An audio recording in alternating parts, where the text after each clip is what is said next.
ଆଜ୍ଞା ହଁ hello sir ସେଇଟା ହଉଛି 75,000 ଟଙ୍କାର ସେ 2400 ଯୋଉ ଟଙ୍କା ଆସିବ ସେଇଟା 75,000 ନା ହଁ ହଁ ହଁ ହଁ ଆଉ 25,000 ଟା ସାର୍ ଶହେ କଣ ଆଉ 25,000 ଏକ୍ସଟ୍ରା କଣ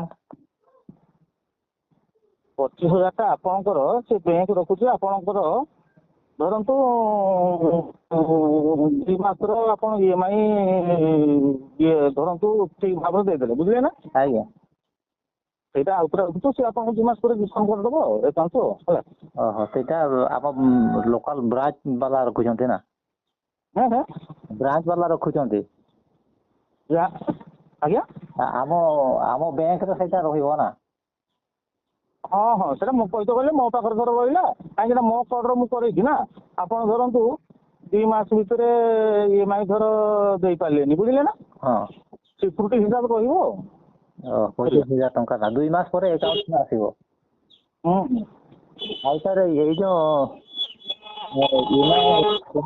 ସେଇଟା ଡାଇରେକ୍ଟ ଏକାଉଣ୍ଟ ପସିବ ନା ସେଇଟା ପେମେଣ୍ଟ ଦେବାକୁ ପଡ଼ିବ ଆଜ୍ଞା ଆଜ୍ଞା ଆଜ୍ଞା ଏଇ ଯୋଉ EMI ଆଜ୍ଞା ମନ୍ଥଲି EMI ଯୋଉ ଆସୁଛି ମନ୍ଥଲି ଯୋଉଟା ପଇସା ଆସିବ ସେଇଟା ଆସିବ 2400 ଲେଖା ପୁରା ମନ୍ଥଲି ନା ସାର୍ ସେଇଟା ନୁହଁ ଏଇ ଯୋଉ ଲୋନ୍ ଆମାଉଣ୍ଟରୁ ଯୋଉ କଟିବ 15,600 ପରା ସେ କଥା ନୁହଁ ସାର୍ ଏଇ ଯୋଉ ଲୋନ୍ ଆମାଉଣ୍ଟଟା ପେମେଣ୍ଟଟା ଡାଇରେକ୍ଟ ଏକାଉଣ୍ଟରୁ ଏକାଉଣ୍ଟରୁ କଟିବ କଟିଯିବ ହଁ କଟିଯିବ ଆପଣ ଏକାଉଣ୍ଟରେ ରଖିଥିବେ ଆଉ ସାର୍ FD ଟା କରିବା କଥା କିସ ହେଲା ନା ସାର୍ ଆଉ FD ବର୍ତ୍ତମାନ କରିହବନି ଆଉ ବର୍ଷେ ଯାଉ FD କଲେ ସାର୍ ପଇସା ସବୁ ସରିଯିବ ଏଇଟାକୁ ଇନଭେଷ୍ଟ କଲା ବେଳକୁ ବହୁତ ଲୋ କଷ୍ଟ ହେଇଯିବ ସେଟେଲ ହବନି ନା ହ୍ୟାଲୋ ଲକ୍ଷେ ଟଙ୍କା ମାନେ 2 ଲକ୍ଷ ଟଙ୍କା କମିଗଲେ ସାର୍ 3 ଲକ୍ଷ ଟଙ୍କା ଜମା ରହିବ ଯଦି ବା 3-4 ମାସ ପର୍ଯ୍ୟନ୍ତ ବି ପଇସା 3-4 ମାସ ମନେକର ଯେ ଏଇଟା ଲକ୍ଷେ ଟଙ୍କା ଆପଣ କାଟି ନେଇଗଲେ ହେଲା ହଁ ଆଉ 4 ଲକ୍ଷ ରହିଲା ଲକ୍ଷେ ନାଇଁ ସେଟା 75 ଧରନ୍ତୁ ଧର 25,000 ଟା ଆପଣ 2 ମାସ ପରେ ସେଟା ପାଇଯିବେ ମୁଁ ରିଟର୍ନ କରିଦେବି ହେଲା ଆଜ୍ଞା ଆଜ୍ଞା ଆଉ ତଥାପି ସେ ଫିକ୍ସ ପାଇଁ ଚିନ୍ତା କରିବା ସାର୍ ରୁହ ଟିକେ ଇଏ ସିଷ୍ଟମଟା ହଉ ମୋ ତ ତନ୍ଦ୍ରା ମନ୍ଦ୍ରା କରିଦେଲେ ମୁଁ ବର୍ତ୍ତମାନ ତନ୍ଦ୍ରା ମନ୍ଦ୍ରା କରିଦେଲେ ମୋ ସିଷ୍ଟମ ଆଉ ବହର ପାଉନି କ'ଣ କରିବି ଯଦି କାମ ଦାମ ନ ମିଳିଲା ସିଷ୍ଟମଟା ମୋର ପୁରା ବିଗିଡ଼ିଯିବ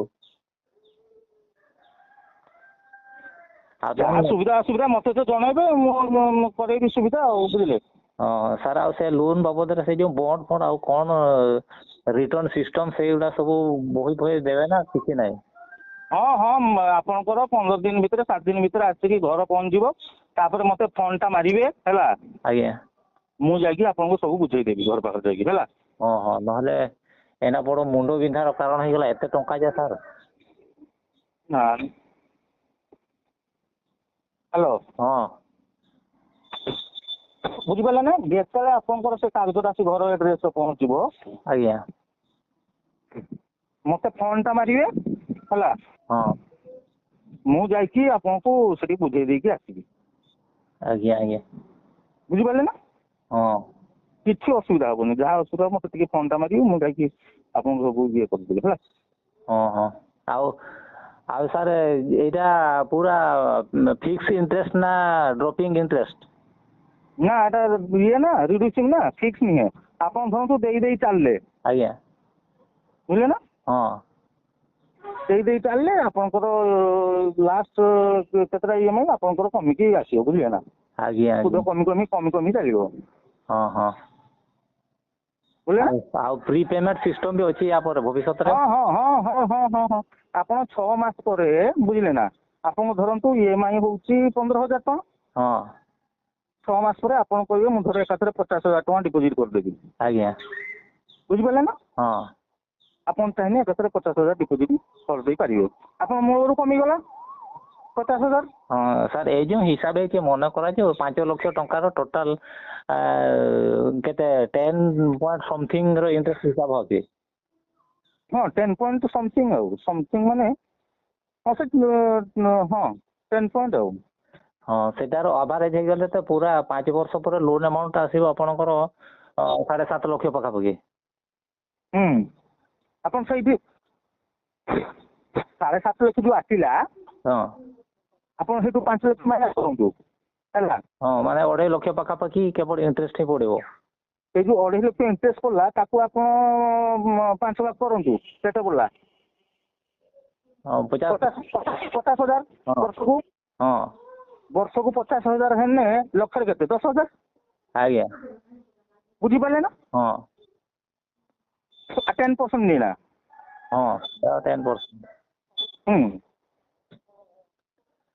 ବୁଝିପାରିଲେ ନା? ଆଜ୍ଞା ମନେ କରାଯାଉ ସାର୍ ପ୍ରିପେମେଣ୍ଟ ରେ ହୁଏ ଏ ହିସାବରେ ତ କମିବାର ଚାନ୍ସ ନାହିଁ, ଆହୁରି ଏକ୍ସଟ୍ରା ଲାଗିବ ଜିଏସଟି ଆଉ ଇଣ୍ଟରେଷ୍ଟ। ଆଜ୍ଞା ଆଜ୍ଞା ମାନେ ମନେ କରାଯାଉ 2 ବର୍ଷ ପରେ ଜଣେ ଚାହିଁବ ସମ୍ପୂର୍ଣ୍ଣ ଟଙ୍କା ଫେରେଇବ। ହଁ ସାର୍ ଏଇ ଯୋଉ ହିସାବଟା ହେଇଛି ଏକାଥରେ ଇଣ୍ଟରେଷ୍ଟ ହିସାବ ସରିଛି, ଆଉ ସେଇଟା ସାର୍ ସେଇଟାକୁ କମାଯିବ ନା ସେଇ ଉପରେ ଆହୁରି ଚାର୍ଜ ଲାଗିବ? ନା କମିବ ନା। ହଁ ସେଇଟା ସାର୍ ଆପଣ ଧରନ୍ତୁ ଲକ୍ଷେ ଟଙ୍କା ପକେଇଦେଲେ, ଆଜ୍ଞା ଆପଣଙ୍କର ଦେଇ 6 ମାସ ଚାଲିଛନ୍ତି, ଧରନ୍ତୁ 15,000 ଲେଖା ହେଲେ 6 ମାସରେ କେତେ ଦେଲେ? ଲକ୍ଷେ ପାଖାପାଖି। ଲକ୍ଷେ ପାଖାପାଖି ଦେଲେ। ହଁ ଆଉ ମୂଳ ରହିଲା କେତେ? 4 ଲକ୍ଷ। ହଁ 4 ଲକ୍ଷ 6 ମାସ ପରେ ଆପଣ ଆଉ ଲକ୍ଷେ ଟଙ୍କା ପକେଇଲେ, ଆଉ କେତେ ରହିଲା? 3 ଲକ୍ଷ। ହଁ ଆପଣ ସେ 3 ଲକ୍ଷର ସୁଧଟା ଦେବେ ନା। ହଁ ହଁ ସେଇ କଥାଟା ହିଁ ଆଉ ଏଇଟାକୁ ଅଡୁଆ ଲାଗିଲା ସାର୍, ଯେ ଇଣ୍ଟରେଷ୍ଟଟା ଏକାଥରେ ହିସାବ ହେଇକି ସେଇଟା ମିଶିକି ବିରାଟ ହୁଏ ନା ନା ଆପଣ 6 ମାସ ପରେ ଯେତେବେଳେ ଚାହିଁବେ ହଁ ଆପଣଙ୍କର EMI ବି କମେଇ ବଢେଇ ପାରିବେ, ବର୍ଷ ବି କମେଇ ବଢେଇ ପାରିବେ, ପ୍ଲସ୍ ଆପଣ ଚାହିଁଲେ ଅଧିକା ପେମେଣ୍ଟ 50,000 ଲକ୍ଷେ ଚାହିଁଲେ ବି ପେମେଣ୍ଟ କରିଦେଇ ପାରିବେ। ଆଜ୍ଞା ବୁଝିପାରିଲେ ନା? ହଉ ଠିକ ଅଛି ସେ ସିଷ୍ଟମ ସାର୍ ଟିକେ ମତେ ବତେଇବେ, ନହେଲେ ମୁଁ ଅଡୁଆରେ ପଡିବି। ହଁ ନିହାତି ନିହାତି ମୁଁ ଅଛି ଆପଣଙ୍କ ପାଖରେ ସବୁବେଳେ ଅଛି। ଆପଣ ଯେତେବେଳେ ଫୋନ ମାରିବେ ମୁଁ ଫୋନଟା ଉଠେଇବି, ସବୁ ବୁଝେଇଦେବି ହେଲା। ହଉ ହଉ ମୁଁ ଆପଣଙ୍କୁ ଗୋଟେ ଫୋନ ପେ ନମ୍ବର ଦେବି, ସେଠାରେ ପଠେଇଦେବେ ତ ପଇସାଟା। ସାର୍ କେତେ ପଠେଇବ? ବର୍ତ୍ତମାନ ଯୋଉ ମେସେଜଟା ଆସିଛି ସେ ବର୍ତ୍ତମାନ ସୁଦ୍ଧା 50,000 ଟଙ୍କାର ହିଁ କାରବାର ପାଇଁ ଇଏ କରିଛନ୍ତି। 25,000 ପଠେଇବେ। 25,000 ନା ଆଉ 75,000 ତ ଅଟୋମେଟିକ ସେଇଠୁ କଟିବ। ସେଠୁ କଟିବ। ହଁ ହଁ ହଁ ଓହୋ ଆଉ ଇଏ 25 ପାଇଁ ଆପଣ ହିଁ ତାହେଲେ ଆପଣ ପାଖରେ ହଁ ହଁ ମୋ ପାଖକୁ ନେଇଯିବେ। ହଉ ହେଲା। ହଁ ସାର୍ ସେଇ 2 ମାସ ଭିତରେ ରିଟର୍ନ ଦେଉଛନ୍ତି ତ? ହଁ ହଁ ଆଉ ଗୋଟେ ସାର୍, ମୁଁ ଯଦି ଚାହିଁବି ୱାନ୍ ଟାଇମ୍ 4 ଲକ୍ଷ ଟଙ୍କା ୱିଥଡ୍ର କରିପାରିବି ତ? ୱାନ୍ ଟାଇମ୍ 4 ଲକ୍ଷ ୱିଥଡ୍ର କରିବେ? ହଁ ଯଦି ଦରକାର ପଡେ। ସେଟା ଆପଣଙ୍କର ଦେଖନ୍ତୁ ସାର୍ 5,000 ବାଲା ଆକାଉଣ୍ଟଟା ହଁ ନା କେତେ ହଜାର ବାଲା ଆକାଉଣ୍ଟଟା? ହଁ 5,000। 4 ଲକ୍ଷ ୱିଥଡ୍ର କଲାକୁ ସାର୍ ଏବେ କ'ଣ ହେଇଛି ନା ଆମର 5,000 ବାଲା ଆକାଉଣ୍ଟର ୱିଥଡ୍ର ଲିମିଟ୍ ଦଉଛୁ 1,00,000 ଟଙ୍କା। ସାର୍ ସେଇଟା ବି କେତେ ଦିନ ଭିତରେ? ଗୋଟେ ସପ୍ତାହରେ 1,00,000 ଟଙ୍କା ହେବ? ଗୋଟେ ମାସର 1,00,000 ଟଙ୍କା 5,000 ବାଲା ଆକାଉଣ୍ଟ, ବୁଝିଲେ ନା? ତା ଉପରକୁ ଆପଣ ଯେତେ ଟଙ୍କା ଉଠେଇବେ, ବୁଝିଲେ ନା, ଆଜ୍ଞା ଆପଣଙ୍କୁ ଚାର୍ଜ ପଡିବ। ମାସକୁ ତାହେଲେ ଜଣେ 1,00,000 ଟଙ୍କା ହିଁ ୱିଥଡ୍ର କରି ହବ ନା? ହଁ ଯେହେତୁ ଆପଣ 5,000 ବାଲା ଆକାଉଣ୍ଟ। ଆଜ୍ଞା ଆଜ୍ଞା ଯଦି ବେଶୀ ବଡ ଆକାଉଣ୍ଟ ହେଇଥାନ୍ତା, ଧରନ୍ତୁ 25,000 କି 75,000 ବାଲା ଆକାଉଣ୍ଟ, ହଁ ହଁ ବୁଝିଲେ ନା? ହଁ ମୁଁ ତ ସେଇ ନେଇ କହୁଥିଲି ମ୍ୟାଡାମଙ୍କର ଗୋଟେ ଦିଅନ୍ତୁ ଡିପୋଜିଟ୍ 1,00,000 ଟଙ୍କା ଦିଅନ୍ତୁ, ମୁଁ କରିଦେବି। ଆପଣ ଚାହିଁଲେ ସବୁ ପଇସା ବି ମ୍ୟାଡାମ ଆକାଉଣ୍ଟରେ ପକେଇକି ଉଠେଇ ପାରିବେ। ନା ସିଷ୍ଟମ ତ ଅଡୁଆ ହବ ସାର୍। ବର୍ତ୍ତମାନ ଯଦି ଏଇ ଯୋଉ 1,00,000 ଟଙ୍କା ତାହେଲେ ହବ, ତାହେଲେ ଏ ମାସରେ ସାର୍ ଆଉ 1,00,000 ପଇସା ଉଠେଇ ହବନି? ମନେକର ଯେ ଏବେ ଯୋଉ କଟିବ ପଇସା 1,00,000 ଟଙ୍କା କଟିଗଲା, ତାହେଲେ ଏ ମାସରେ ଆଉ ପଇସା ଉଠେଇ ହବାର ଚାନ୍ସ ନାହିଁ? ହଁ ଉଠେଇ ହବ। ଆପଣ ଅନଲାଇନର ଯେତେ ପାରି ସେତେ କରିପାରିବେ, ବୁଝିଲେ ନା? ଆଜ୍ଞା ମାନେ ଫୋନ ପେ, ଗୁଗୁଲ ପେ, ଆଉ ଗୋଟେ ଯୋଉ ସେଇ ମୋବାଇଲ ଆପଟା ଆପଣଙ୍କର କରିଦେଇକି ଆଇଲି, ଯୋଉ ଏଡ୍ କରିକି ପଠେଇ, ମୁଁ କହିନି ଯୋଉ ବେଶୀ ପଇସା ସେଠି ସେଇ ମୋବାଇଲ ଆପରୁ ପଠେଇ ପାରିବେ। ଆଜ୍ଞା ଆଜ୍ଞା ବ୍ୟାଙ୍କ ଆସି କାହିଁ ଉଠେଇବେ? ଧରନ୍ତୁ ଜଣଙ୍କର ଆକାଉଣ୍ଟକୁ ମତେ ଫୋନ ମାରିବେ ହେଲା, ଯାହାକୁ ଆପଣ ପଇସା ଦବାର ଅଛି ମତେ ଫୋନଟା ମାରିବେ, ଆଜ୍ଞା ମୁଁ ତାକୁ ଏଇଠି ଏଡ୍ କରିଦେମି, ତା ଆକାଉଣ୍ଟ ନମ୍ବରଟା ମତେ ଦେବେ, ମୁଁ ଏଡ୍ କରିଦେମି। ଆପଣ ଖାଲି କହିବେ କେତେ ଟଙ୍କା ତାକୁ ପଠେଇବେ, ମୁଁ ପଠେଇଦେମି ହେଲା। ଆଉ ବ୍ୟାଙ୍କ ଆସିତେ ପଡିବନି। ବୁଝିପାରିଲେ ନା? ହଉ ଜିନିଷ ବୁଝିପାରିଲେ ନା? ହଁ ବ୍ୟାଙ୍କର ଆସିକି ଚେକ୍ ଦେଇକି ପଇସା ଉଠେଇଲେ ଆପଣଙ୍କୁ ଚାର୍ଜ ଲାଗିବ। ଆପଣ ଯୋଉ କହୁଛନ୍ତି 4 ଲକ୍ଷ ମୋ ଖାତାରେ ଉଠେଇବି, ବୁଝିଲେ ନା, ଆଜ୍ଞା ଆପଣଙ୍କୁ ଚାର୍ଜ ଲାଗିବ। ଅନଲାଇନର ଆପଣ phone pay, Google pay, net banking, mobile banking, ଆପଣ ଏଇଗାର ଯାହା ପଠେଇବେ ଆପଣଙ୍କୁ କିଛି ଚାର୍ଜ ଲାଗିବନି। ବୁଝିପାରିଲେ ନା? ହଁ ବୁଝିପାରିଲେ କି ନାହିଁ? ହଁ ହଁ ବସ୍ ଏଇଟା ହଉଛି ଜିନିଷ,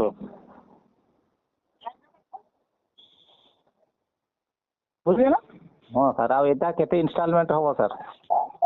କେତେଟା କୋଉଟା ଇନଷ୍ଟଲମେଣ୍ଟ? କହୁନ, ଆଜ୍ଞା କୋଉଟା କହୁନ? କେତେ ଇନଷ୍ଟଲମେଣ୍ଟ ସାର୍ କେତେଟା କଲେ? କେଟା ହଁ ଟୋଟାଲ ର 4 ବର୍ଷଟା 2 ବର୍ଷ ନା କେତେ ବର୍ଷ? 4 ବର୍ଷ କଲେ ନା? ହୁଁ 4 ବର୍ଷ ମାନେ 48।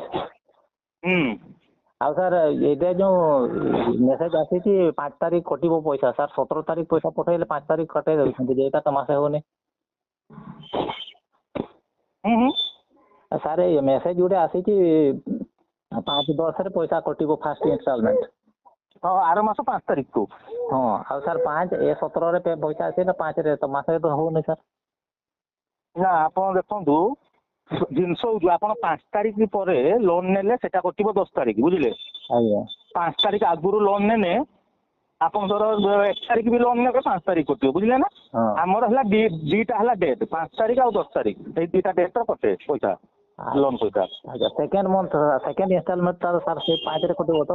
ହଁ 5 କଟିବ, ଏ 5 ରୁ ଆର 5 ତାରିଖ କଟିବ। ହଉ ହଉ 5ଟା ଆପଣଙ୍କର ଲାଗୁ ରହିଲା, ହଉ ହଉ ବୁଝିପାରିଲେ ନା? ହଁ ହଁ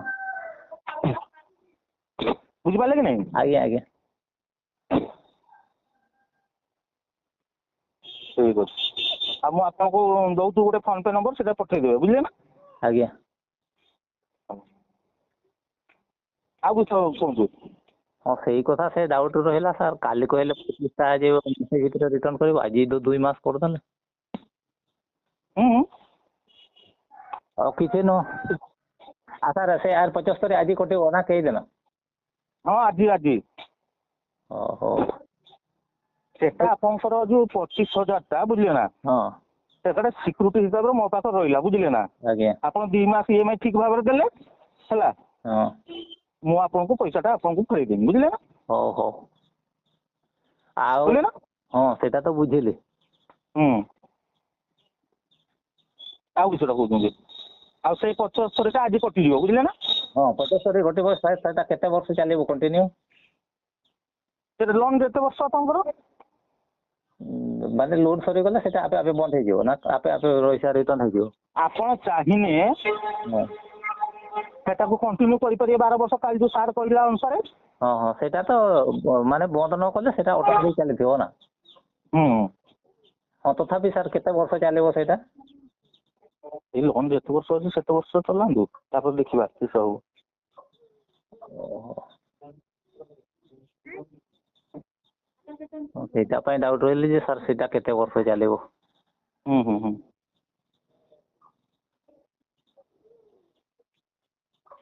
ଆଉ କାଲି ସାର୍ କହୁଥିଲେ ଯେ ସେଇଟା ଯେତେ ଚାଲିବ, ଯଦି ପଇସା ୱିଥଡ୍ର ନ ହୁଏ ତାହେଲେ ସେଟା ଚାଲିବ 20-25 ବର୍ଷ। ହୁଁ ସାର୍ କାଲି କହୁନଥିଲେ ନା, ଯଦି ସେଇଟାକୁ ମାନେ ପଇସା କ୍ଲୋଜ୍ ହେଇଯାଏ ସେଇଟା 20-25 ବର୍ଷ ଚାଲିବ। କଣ କହିଲେ ବୁଝିପାରିଲିନି? ଆଚ୍ଛା ସେଇ ଯୋଉ 75,000 ଟଙ୍କାଟା ଦିଆଯିବ, ହୁଁ ସେଇଟାକୁ ଯଦି ଉଠା ନଯାଏ ତାହେଲେ ସେଟା କଣ୍ଟିନ୍ୟୁ ସେମିତି ଚାଲିଥିବ 20-25 ବର୍ଷ, ସେମିତି ଯେତେ ଚାହିଁବ ସେତିକି ଚାଲିଥିବ।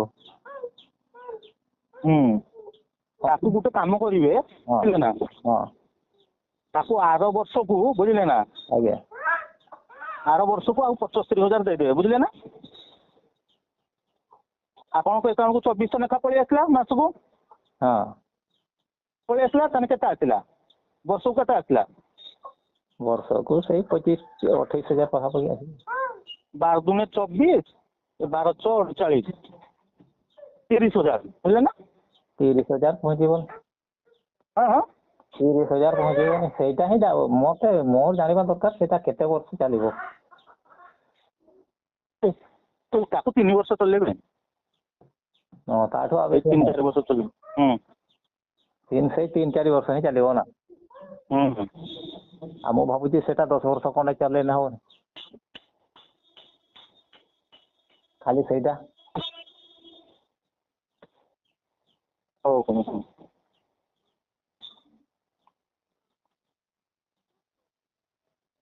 ସେଇଟା ହଉ ଟିକେ ମୁଁ ଆପଣଙ୍କୁ ଫୋନ୍ ମାରୁଛୁ। ହଁ ସେଇଟା ଟିକେ ଖାଲି ବୁଝିକି କହିଦିଅନ୍ତୁ ନା, ସେଇଟା କଣ୍ଟିନ୍ୟୁ ସେମିତି ହବ କି କେଡ଼େ କୁହନ୍ତୁ ନା ସେଇଟା ସେ 75ଟା 75ଟା ସେଇଟା ମାନେ ଲୋନ୍ ସରିବା ପର୍ଯ୍ୟନ୍ତ ତାପରେ ବି ଚାଲିବ ନା ବନ୍ଦ ହବ, ସେଇଟା ଜାଣିବା ଦରକାର। ଦେଖନ୍ତୁ ତାର ହେଲା ଆପଣ ଆଉ ଏଟା ଦେଲେ ହେଲା 75 ବୁଝିଲେ ନା। ହଁ ଆର ବର୍ଷକୁ ଆଉ 40,000 କାନ୍ତରୁ ପକେଇଦେବେ ସେଠି ବୁଝିଲେ ନା। ହଉ ଆପଣଙ୍କର ସେଟା ପକେଇଲେ କଣ କି ଆପଣଙ୍କର ରିଟର୍ନ ଟା ବି ଆଉ ଟିକେ ଭଲ ଆସିବ ବୁଝିଲେ ନା। ହଁ ବୁଝିପାରିଲେ ନା। ହଉ ହଉ ଆଉ ମୁଁ ବ୍ୟାଙ୍କରୁ ବାହାରିକି ଆପଣଙ୍କୁ ଫୋନ୍ ମାରୁଛି 5-10 ମିନିଟ୍। ହଁ ହଉ ଆଉ ବ୍ୟାଙ୍କରୁ ଯଦି ହ୍ୟାଲୋ ହଁ ମୁଁ କହିଲି ବ୍ୟାଙ୍କରୁ ଯଦି କେହି କିଛି ଫୋନ୍ କରିବେ କହିବେ ଲୋନ୍ ଫୋନ୍ ଦରକାର କି କହିବେ ନା ଆମର ଦରକାର ନାହିଁ ଦେଇଛି ହେଲା। ହଉ ରଖୁଛୁ। ହଁ।